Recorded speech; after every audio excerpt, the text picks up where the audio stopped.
What's going on, everybody? It's your boy Mood616 here, and yes, I'm back with another hip-hop CD update for y'all. This is going to be part 5 of the monstrosity update that has been accumulating for the last 3.5 years. So if this is the first one that you're tuning into, yeah, that's why I'm doing these in parts, and there's going to be many of these parts to come. A little bit more frequently than I usually do them because of the complete lockdown. I've been in isolation for like 3 weeks now, so starting to slowly lose my mind a little bit. So yeah, this is kind of helping me kind of get through this shit. So but yeah, man, let's get right into this update. Actually, you know what? I'm going to start with a couple 2019 albums that I got in. This is pretty much everything. I don't really have anything else coming in the post. I haven't really been buying anything for the last few weeks because my shop shut down. I don't have any income coming in right now, so probably just the best not to be spending money when you don't need to be. But anyways, yeah, I had these ones in the post. These were actually... it took a while for these to come. This was on pre-order, it didn't ship, and whatever. You guys know the routines.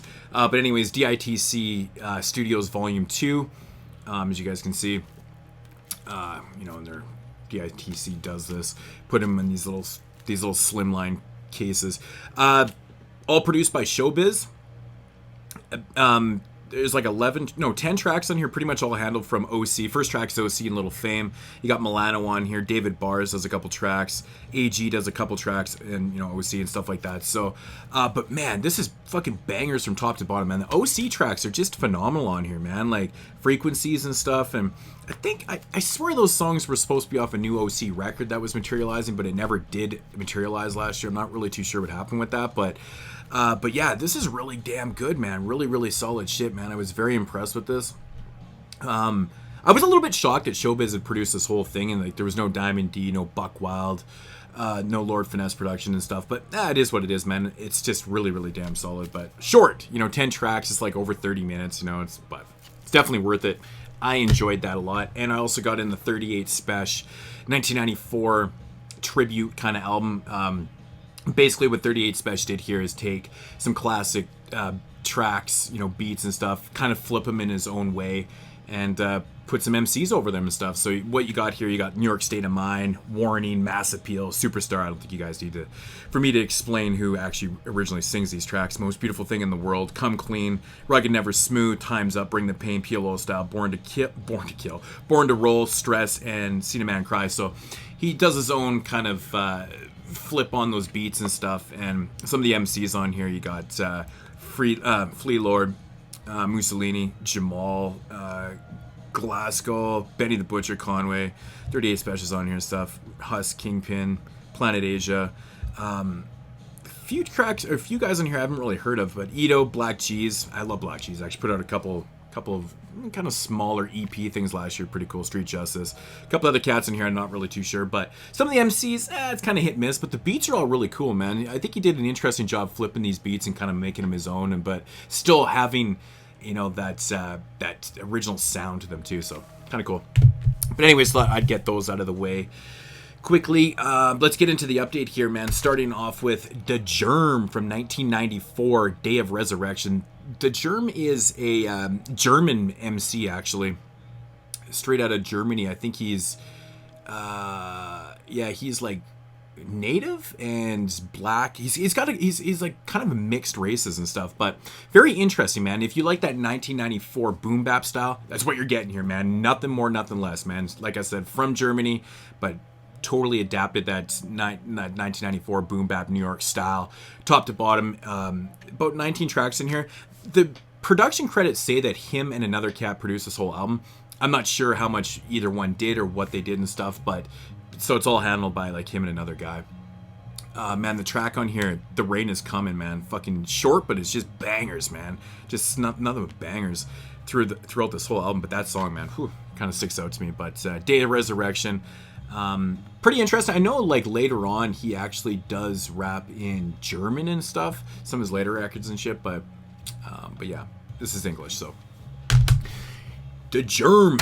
Next up here is Malensky and Joe Mafia Are the Wu Syndicate. This is a album that came out in 1999, Wu affiliates. They were originally known as the Crime Syndicate. Then they signed to the Wu-Tang Records label, and ultimately their name got changed to the Wu Syndicate, which I kind of find that a little bit corny. I wish I had kept the Crime Syndicate. I like that way better, and it actually fits their style. The name fits their, the material a lot more than Wu Syndicate, because this album is basically, it's just huge crime influence. It's all street orientated. It's kind of like an updated version of like Only Built for Cuban Links, only a lot different. It's definitely their own flavor, but the beats are hot on this whole record. I think the MCing on here is actually really tight too, man. Really tight stuff. Got some Napoleon on here, 12 o'clock. But yeah, like super solid top to bottom, man. I can't recommend this album enough, man. It's really dope. It's kind of interesting, man. This album is just like straight street orientated. It's got that Mafia feel to it, like all that type of, all that kind of crime talk and shit. But then there's a song on here called Where Was Heaven, and it's like super heartfelt, like just it kind of gut shots you a little bit, man, when you listen to it. But yeah, so if you're into crime albums and shit, man, Wu Syndicate, really dope shit from 1999. Actually one of my all-time favorite Wu affiliate records, full albums ever to come out. This is very underrated. I don't really hear a lot of people talk about this one, which is kind of a shame. But you know what? I think actually the Wu Syndicate actually dropped a record in 2019. I think they actually put out an album again, because they kind of disappeared for like a long time. But yeah, so anyways, moving along here, Prince Paul with Hip Hop Gold Dust. This is one that I sat on forever. I picked this up a couple years back.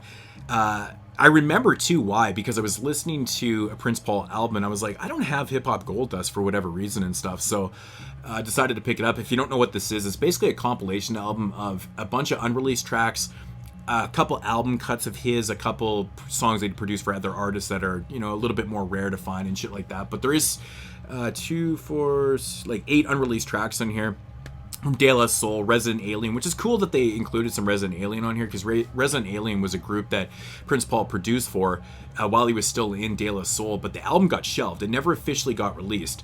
And it's still to this day, none of these kind of niche companies releasing stuff still hasn't snatched up that one and released it, which is kind of a shame, because that's kind of cool. Some LA Symphony unreleased stuff on here. May, Shaw from Horse City, Last Emperor, Stetsasonic stuff. Of course, you got other tracks on here from like Bug Out Peace, Groupie Chill, Justin Warwick. They included the Case of Ross song on here, which is dope. I have the album, but that's cool they put that on here. They got some Gravediggers stuff, of course. He was part of the Gravediggers, Constant Elevation, and they got the 1-800-Suicide remix on here. It doesn't say remix, but it actually is. It's a later version. I think that version came out in like the later 90s or something. I don't know. But yeah, this is really dope, man. Really dope. It's just Prince Paul kind of spanning a lot of his career, through the late 80s or early 90s to the early 2000s kind of thing. So pretty cool. Very happy to get that one. I got it for a really good price. I only paid like $4 for it or something. So then we got Big Psych. This album came out in 2002. Yeah, this is his 4th album. Kind of a mixed bag, to be honest. Definitely not one of his best albums. I actually like the album that he did right before this, and the stuff from the 90s is a lot better. I just don't think the beats fit Psych on this record at all. They're a little bit more up tempo, and I feel like his type of flow, his style, really benefits from having slower BPM beats. They're a little bit too much up tempo, and it throws me off a little bit. He just doesn't work as well on here. There's a couple decent tracks in here. Tupac, which is obviously a dedication song with the original Thug Life, all the guys from them. My Ride is actually pretty cool on here, but man, mostly misses on this one. It's kind of a shame. Rest in peace to Big Psych, who passed away. Yeah, this was released on Rap-A-Lot Records, actually, on the Rap-A-Lot 2K rebranded Rap-A-Lot Records. Definitely not one of the greatest records. I know Mike, who did production on this fucking thing?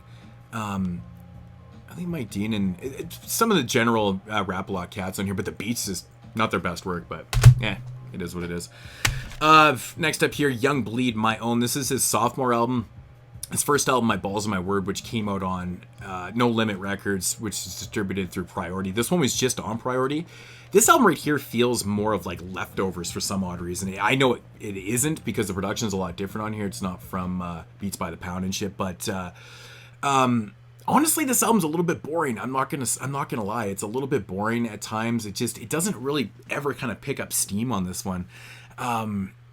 I do like the Time Is Money track on here with Too Short. And there's a song on here with Daz that's actually pretty decent too. But, 12 tracks, every song, it kind of overruns its course. They're long, 4 to 5 minutes and stuff, but it's not a great sophomore album. I don't know. But Husk Kingpin, the Cognac Tape. This album came out in 2013, I want to say. Now, this one always confused me a little bit. It says, co-starring Rock Marciano on here. And I always wondered why it says co-starring Rock Marciano, because Rock Marciano actually doesn't produce any tracks on here, which he's really well known for producing a lot of tracks nowadays. But he's only featured on 2 songs. There's a lot of features on here. We got Rosewood, a lot of guys from Digicrates and stuff like that on here. Smooth, of course, is on here. Rosewood and stuff, guys that represent Digicrates at the time and shit. But yeah, Rock Marciano's on 2 tracks on this. Very interesting that it says co-starring Rock Marciano. I don't get it. It kind of weirds me out a little bit, but I don't know. But overall, man, this is solid, man, top to bottom. Got DJ Kryptonite production, Snow Goons are on here, DJ Phantom, Dr. Real, Manu Beats is on here. But it's solid, man. It's Huss, man. If you're a fan of Huss and Smooth and shit like that, you kind of know what you're getting yourself into with this one. I remember I picked this one up on Amazon. It was Prime. It was $5 Prime. And I was like, whatever, I gotta grab that shit. It was a while ago, but yeah, it's solid though. I do recommend that. Next up, Corruption from Corrupt. This album came out in 1998. This was actually his solo debut. This is right after the fall of Death Row Records, and he started up his own record label. Was it Antra Records? I think that's what it was. Yeah, I think he's the one that started this up. Put kind of an interesting premise together. It's a double disc album. There's a West Coast side and East Coast side. Originally when I remember reading about this actually in the source and hearing about how they did a West and East thing and kind of going into it and thinking that they were going to have the West Coast side was going to be all West Coast producers, the East Coast side was going to be all East Coast producers. Not really the case. It's kind of a mixed bag with producers, even though Easy Mo B does produce a track on the East Coast side. And it's kind of fucked up too because that Easy Mo B beat sounds straight West Coast. It's like he just adapted the West Coast sound for Corrupt. And I wish he had to just kind of stay true to the Easy Mo B sound and Corrupt, kind of rap over that and shit like that, but it really doesn't. Man, it's crazy though, man. So there's 10 tracks on each disc. Each track is 5 to 6 minutes long. It's so long. Each disc is so fucking long. It's crazy. It definitely kind of overstays its welcome a little bit at times. It just kind of gets really long and kind of drawn out and stuff. But production on here, man, there's Battle Cats, Superfly, Daz, Warren G. I can't remember who else does production on here. I know Easy Mo B does a track and stuff. Seawalk on the first disc is pretty cool. But overall, man, it's kind of hit and miss. It's got decent songs here and there and stuff. It's just very much Corrupt, with his crappy courses and shit like that. But this could have been a lot better in my opinion. I know there's actually a bonus track on the second disc, which is the We Can Freak It remix with Noriega's on that track too. So, but I like the premise a little bit more than the actual record itself, but it's kind of crazy too, man. From what I remember, I can't remember what track Warren G does on here, but the beat doesn't sound Warren G at all. It's just crazy, so different and shit. Yeah, so I think Buckshot actually has an appearance on this record too. It's kind of cool.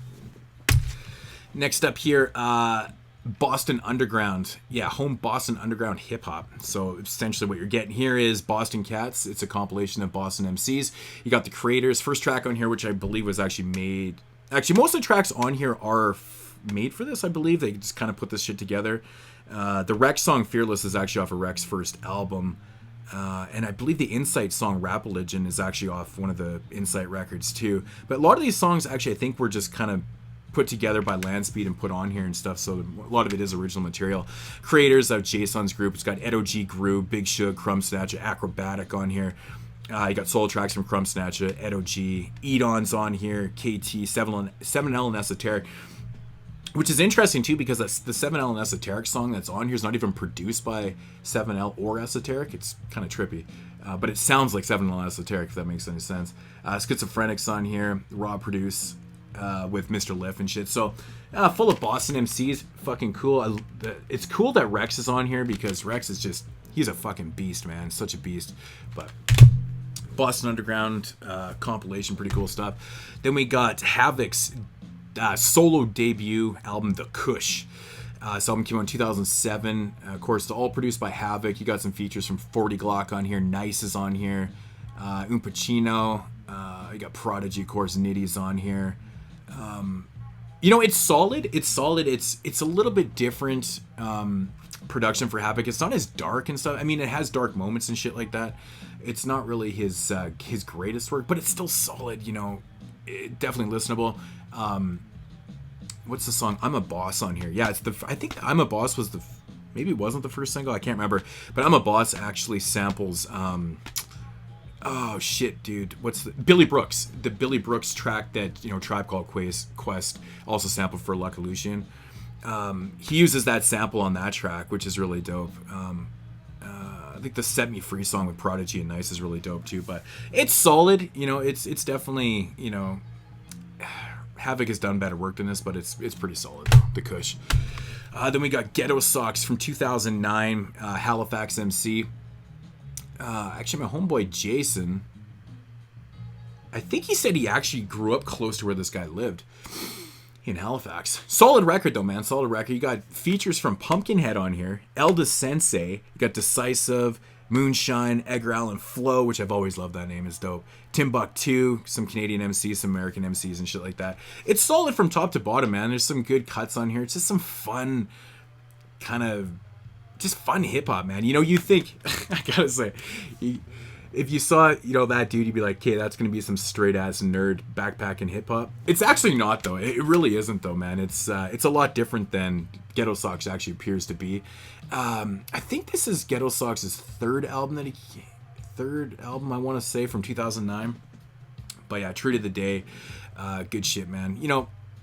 Like I said, man, it's just solid, no gimmicky hip hop, but there's a lot of scratching on this record, and just all around fun hip hop, man. I recommend it.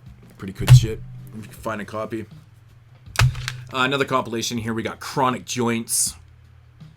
The Hits Volume 1. Essentially what you're getting here is, it's pretty self-explanatory. It's joints about smoking bud. We got some Tone Loc on here. Chiba Chiba. Cypress Hill, Hits from the Bong. The Far Side, Pack the Pipe. The Loonies, I got 5 on it. Be Legit, Blaze It. And then you got Bone Thugs and Harmony, Buddha Lovers. I don't know why they put the Buddha Lovers on here. It's actually, I don't really even care for that song. Saint Lunatics, Sticky Now. 3-6 Mafia, I'm So High. Trick Daddy, Smoked Out. KRS One, I Can't Wake Up. That's dope. Keith Murray, High as Hell. We got some Noriega and Exhibit on here, which is pretty cool. I want to say, you know what? That's fucked up. The Keith Murray song on here, High as Hell, actually samples the Billy Brooks song also. The Tribe Called Quest, Lucky Lucian. That's funny. I just thought of that right now. That's pretty funny, actually.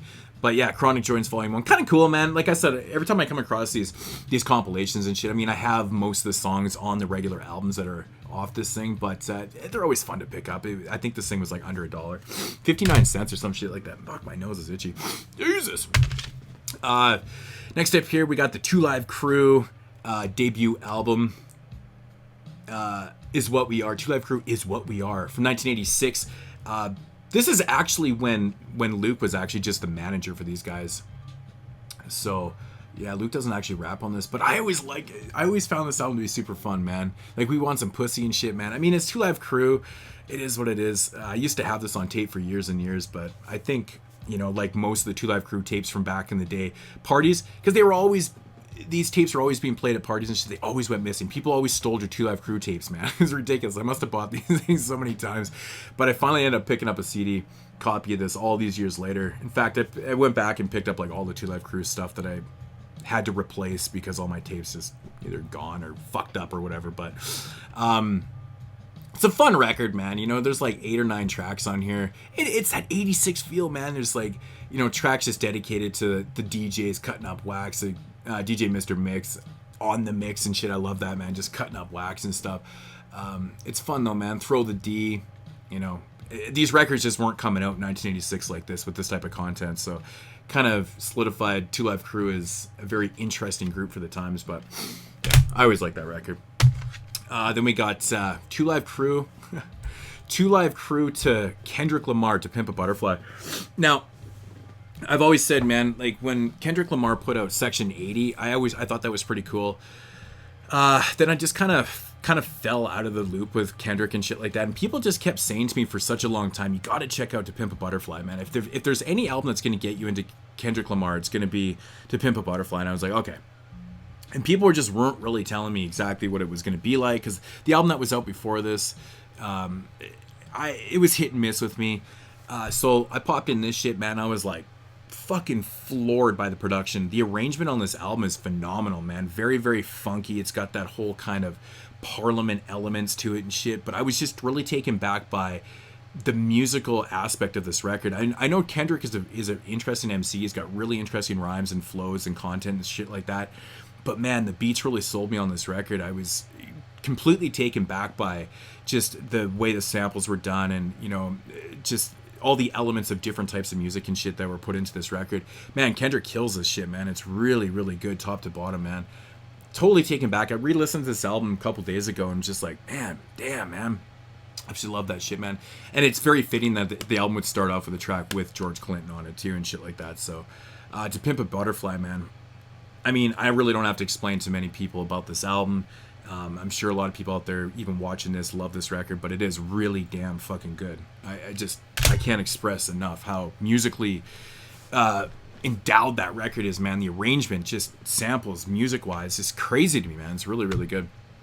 So, yeah, next up here, we got some Rod Digga, Dirty Harriet. I believe this album came out in 2000? Yeah, 2000. Lots of different productions on here, man. We got Mr. Waltz is on here, Rockwilder, Megahertz, Primo, Pete Rock, Knots, DJ Scratch, I think, produces on the record too.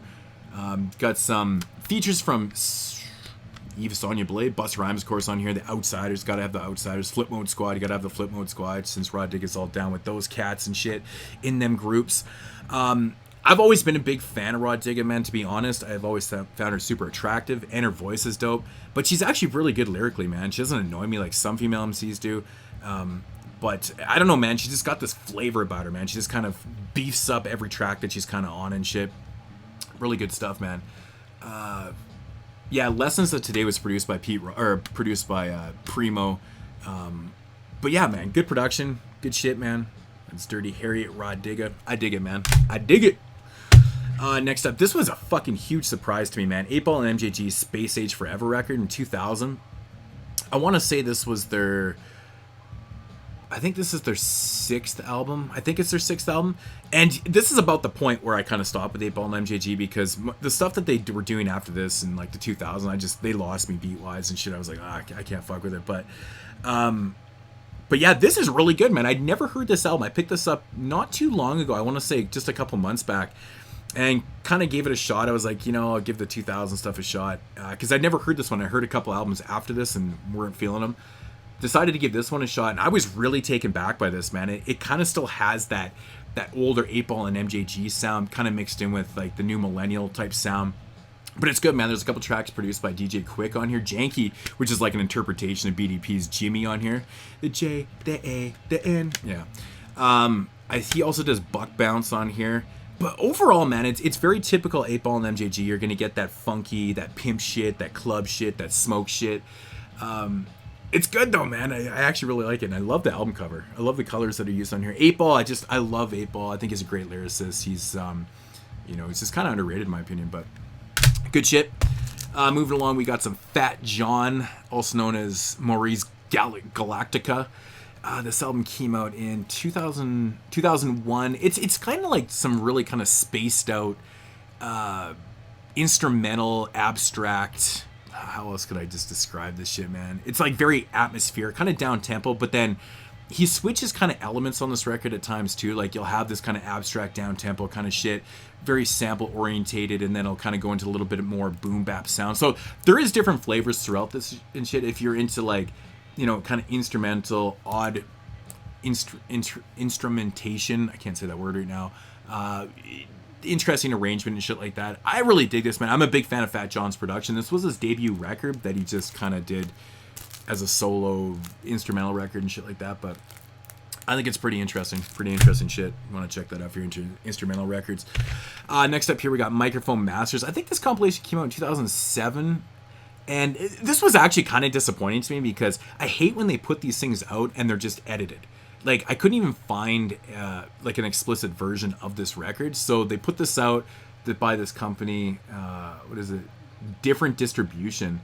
It almost seems like a super gray market, but it's press and everything. But I don't know why. Like, you're going to put this shit out in like an edited form. Like, why? I mean, but I actually picked this up for the Win Some Lose Some track, Method Man and Ricky Waters.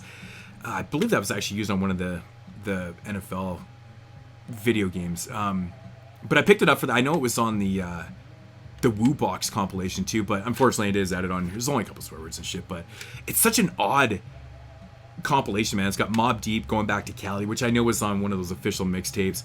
It's got like some Junior Mafia stuff on here. Father MC, King Son, Positive K, Chill Rob G, Truck Turner, Africa Bambaataa, Ram Squad, Brand Nubian.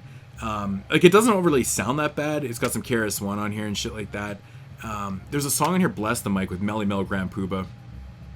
But it's annoying to listen to edited because knowing that these tracks are just not generally like that. It's not like some DOS effect shit from back in the day where that's just, those are the cuts you get, man. They're just edited. But yeah, Win Some Lose Some, the Method Man Ricky Waters song. Yes, Ricky Waters, the NFL star. It's a fucking dope track, man. I love that song. I gotta find me that Woo Box compilation that has a bunch of tracks like that and shit.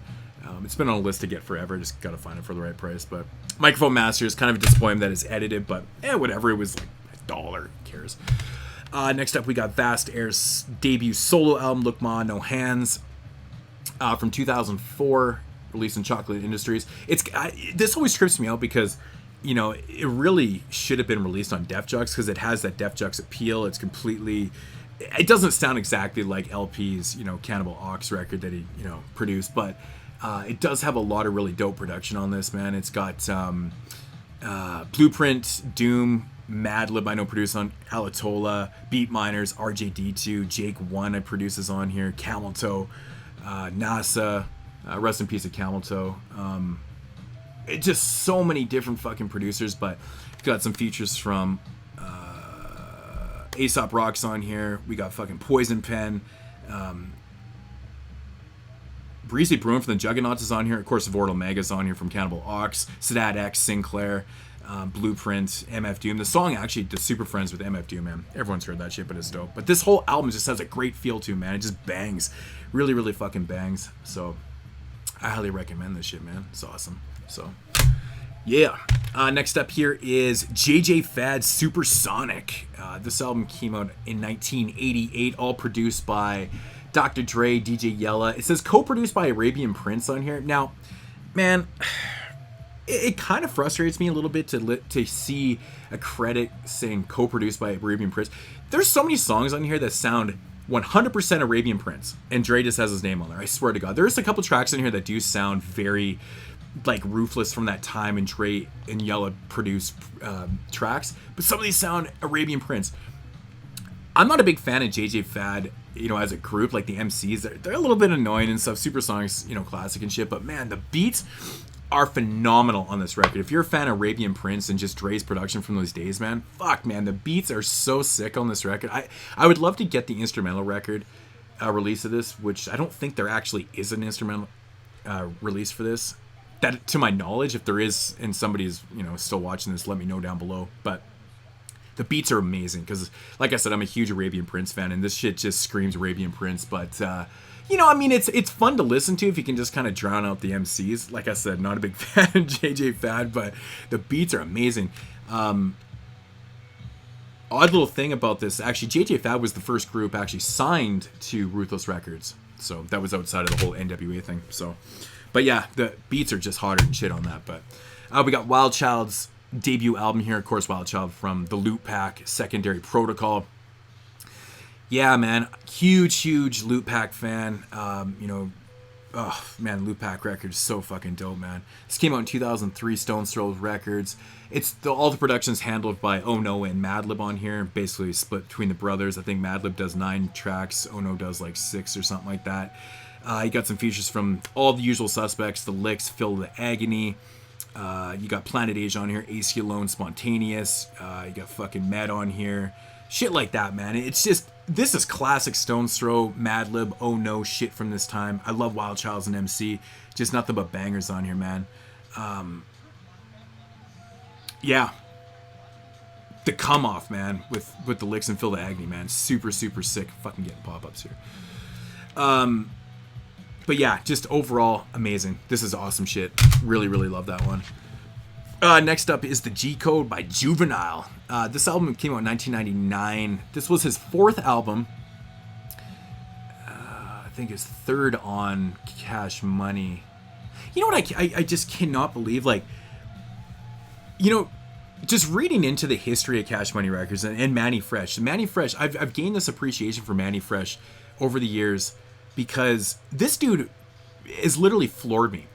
Between the years of like 97 and 2004 when he left Cash Money, he produced like close to 20 albums. Every song, pretty much every song that was ever done on Cash Money for all the guys, Lil Wayne, Juvenile, BG, Turk, you know, the big timer shit. 20 albums that were all gold or platinum.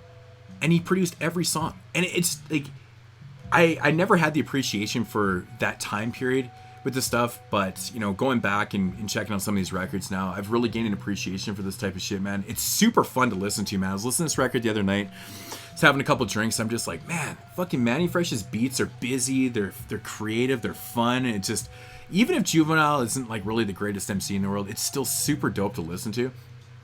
But man, I cannot believe, like, Manny Fresh has got to be one of the most underrated producers for what he's accomplished with either record sales, sound, just what he accomplished in such a short period is just blows my fucking mind, man. It's crazy.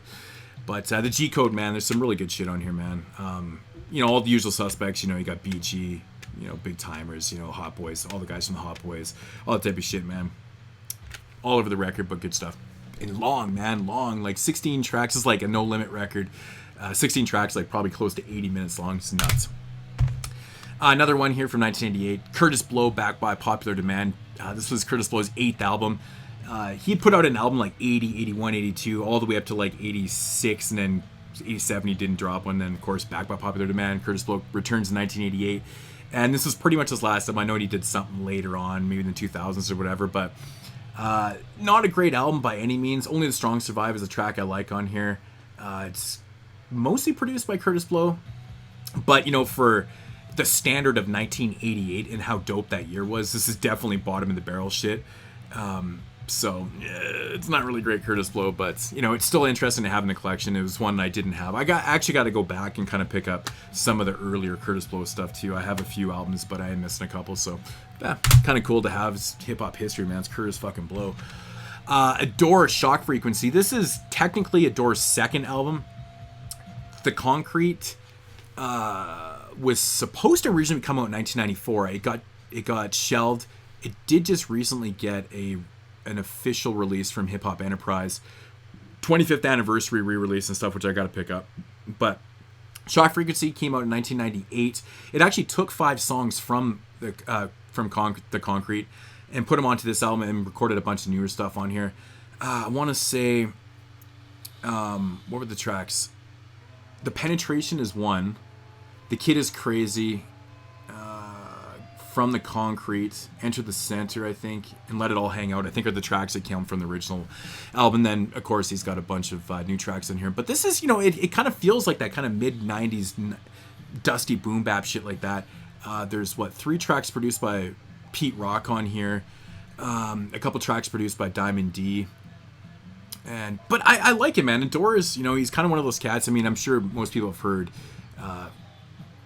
Let It All Hang Out and shit. That's a pretty dope Pete Rock beat and shit like that. But yeah, Shock Frequency, I dig it, man. I think it's dope. Last 2 here, we got Queen Latifah, Nature of a Sister. This was her second album, I believe. Yeah. So we got some Naughty by Nature production. K-Cut produces on here also. It's Queen Latifah, man. You know, it's actually not a bad album. Latifah's Had It Up to Here. I like that track produced by Naughty by Nature.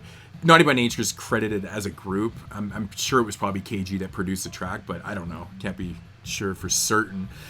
Queen Latifah, you know, she's not my favorite female MC of all time. I do kind of dig her, though, at times. I think she had a lot of flavor. I love her first album though, but this one's okay for what it is. And the last album we got here is basically a compilation, Slum Village's Dirty District compilation record. This has got, you know, cats, you know, T3's on here, of course, Slum Village, Elzai, you got B-Flat. B-Flat's interesting because he actually was originally part of D12. He's like an original member from like the early 90s, I think. I don't think he ever really did anything with D12. Fat Cat, of course, is on here, and the list goes on. Just Detroit MCs and shit like that. You got Guilty Simpson and stuff. It plays out like a mixed CD. It's actually all mixed. Its tracks are a little bit slower or shorter and stuff like that, but it's all mixed up and shit. Kind of cool, man. Yeah, what's the VIP track on here is really dope, man. Yeah, the Fat Cat track is awesome on here. But yeah, there's no Dilla production on here, which is kind of interesting. Considering this actually came out before Dilla even passed away, which is weird. So, but I dig this, man. I dig this. It's kind of cool to listen to. It's got that flow, man. I've got that flow. But yeah, anyways, I think we're like 36 minutes into this video, so a little bit longer than I usually do. But yeah, that's gonna do it for this part 5 of the update. I'll be back with more. I got the next update ready to go right beside me, so I think maybe I'll just try to do 1 or 2 of these a week, maybe 1 a week for the time being and stuff, and give people some time to watch them. But again, thanks for supporting these videos and stuff. I do appreciate that. I know it's like such long times in between videos and shit. I probably lost a lot of watchers, but it is what it is. But yeah, I'll be back with these, and yeah, hope you guys are digging them.